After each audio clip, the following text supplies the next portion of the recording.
Hi mga yads! Good morning! Ito, naisipan kong i-share sa inyo yung mga napamili ko sa public market, sa palengke ng Angeles, sa San Nicolas Market. Twice ko nang ginawa to. It's really a big difference kapag bibili lang ako dito sa talipapa namin. May talipapa kasi dito sa Severa eh. So, parang feeling mo makakamura ka versus dun sa mga maliliit na maliliit na talipapa dito sa loob. Kasi may market naman sa Severa. Pero iba pa rin po talaga kapag punta ka sa market. At mas fresh po yung mga tinda ng sa public market.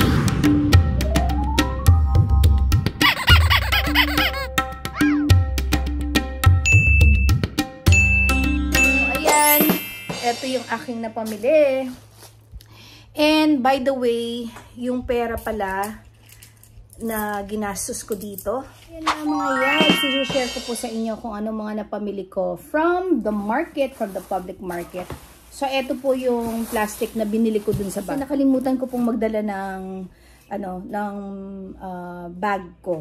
Meron naman ako dito, napakarami, pero nakalimutan ko. So, ito lahat. Ito nga pala, ito. Pinakita ko na rin dito. 2,000 yung dala kong money and meron pa akong sukli. So, alam ko 1,500 lang nga dapat eh. Kaso bumili ako ng ito. Bumili ako ng mais. So, favorite namin dalawa ni Georgina ang mais. And mas gusto ko tong white na mais, yung maliliit. Kasi mas malambot sila. So, ito from the 2,000. Ito yung natira ko. So, mga 350 to. So, 1,650 din ako. Wow! Pero ilang kilos na iba-ibang mga putahin ang magagawa ko dito versus kung mag-SNR ako all, mas malaki yung budol ko, okay?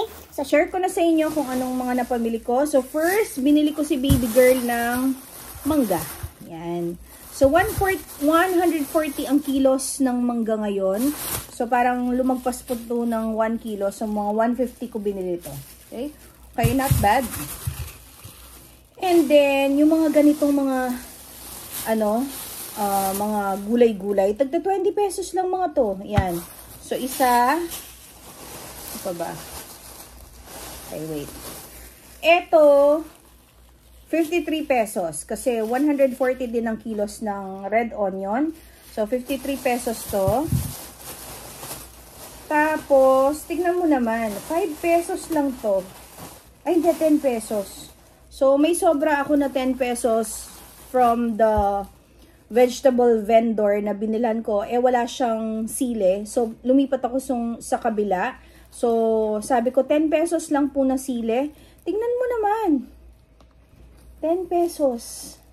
Green chilies. Yan. Pag minsan, ito nga, itong tatlong to, 10 pesos na dyan sa market. Pero ito, 10 pesos lang. Yan. And then, gaya ng sabi ko, yung mga pag ganito-ganito nila, tagto 20 pesos. So, 20 pesos ang kamatis na to. So, 2, 4, 6. Mahal ang kamatis ngayon. Tapos, ito din, yung white onion, 20 pesos din. Tapos, itong garlic, 20 pesos din. And then, ito ring munggo, 20 pesos. At yung kalabasa, 20 pesos. Okay. Ito din. So, 50 pesos ito. Sa ibang vendor ko nabili to. Pero, tignan nyo naman po. So, ito, 25 pesos. Tatlo na. Yan. 25 pesos. Yan. Tapos, 25 pesos din itong tatlong sayote. Okay. Yan. Kita nyo yan. Nakita nyo yan. Yan. Lagay muna natin dito. Yan.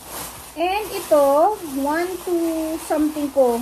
1 to something. Okay? So, ito yung pinaka mahal sa mga nabili ko. Kasi ito yung mga meat. Okay? So, ayan o. Nakita nyo naman kung gaano karami yan. Okay?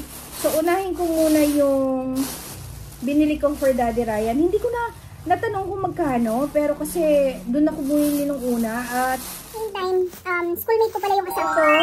Una, binili ko muna si Daddy Ryan ng favorite niya, yung tosinong damulag. Yan, kalahati lang po ito. So, yung maasim ito, hindi ito yung matamis, okay? So, kalabaw. Yan. And then ito, matamis ito. Yung sweet na, longganisa. So, dalawa to, 70 pesos each. So, 2 dozen na to. Okay? So, masarap din. And then, ito yung sinasabi ko sa inyo. So, meron na akong pork chop dito. Lagpas pa ng 1 kilo to. Tapos ito din. Kahit ito, 2 kilos or 1 kilo. Parang ganyan. And then, 2 kilos na to. Yung, kasim nila. So, 300 per kilo. Tapos, meron din akong chicken. Yan. So, ito, imamarinate ko kasi pambaon ng mga bata. Pero, Friday na rin naman bukas. So, most likely, yung iba dito, gagawin kong bistik. Tapos, ito, baka yung kalahati nito, magmemenudo tayo. Tapos, yung kalahati, natin, isasabaw or what. Okay? Tapos, ito, balak ko rin mag-chicken, sinigang. Kaya, bumili ako nito. Okay? So, pag sinigang yung na chicken yung gamit ko. So, sitaw. So, sana pala bumili ako ng mustasa. Pwede rin yun. Pero meron din tayong ganito kasi gusto ko rin pong magsabaw, magnilaga. Nilagang Tagalog. So, yan ang gusto ko. Yung instead of potato, mas gusto ko yung kalabasa at saka yung pechay. So, yan. Tapos ito, white corn. Yan, 50 pesos tatlo. So, yan mga yads ang ating palengke haul. Sana nagustuhan niyo po ang ating video for today. So, shinare ko po sa inyo kasi talagang napakalaki ng difference kapag magpupunta kayo sa palengke. So, ang pinaka-struggle lang sa akin, yung parking lot naman, meron kasing Pure Gold doon. Although ngayon, mas maaga yata akong pumunta doon kasi sarado pa siya. So, mayroon sana akong gustong bilhin sa grocery pero hindi ako nakapag-grocery. As kasi yung parking lot niya. So, baba nun, Pure Gold tapos bandang palengke na rin yun. So, lalakad ka lang at makikita mo na yung palengke. So, yun nga, ang pinaka-hassle lang sa akin is yung pagbubuhat. Okay? So, medyo talagang hinihingal ako kasi may stairs yun pataas dun sa parking lot. So, medyo may kabigatan na rin to. So, next time, if ever Saturday o Sunday ako mamamalengke or kapag walang pasok yung anak ko, si Jasper, baka magpapatulong ako sa kanya para merong tagabuhat.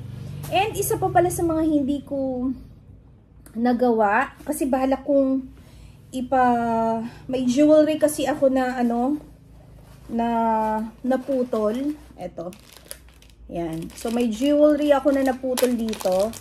Clip bracelet ko. At saka itong aking pendant dito. Okay?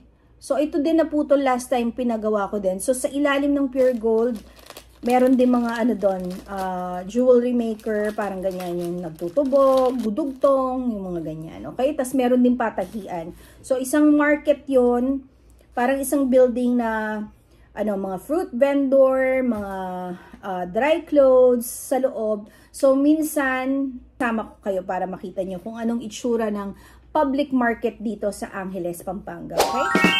So, ito na lahat ang ating mga napamili, mga yads.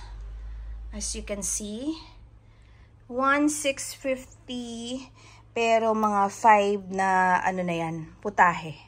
Okay? So, marami-rami na rin po kesa sa bibili ako dito sa ating market.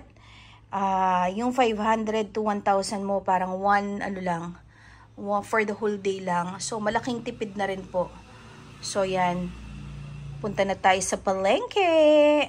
So, ayan nga yan. Sana po nagustuhan niyo ang ating video for today.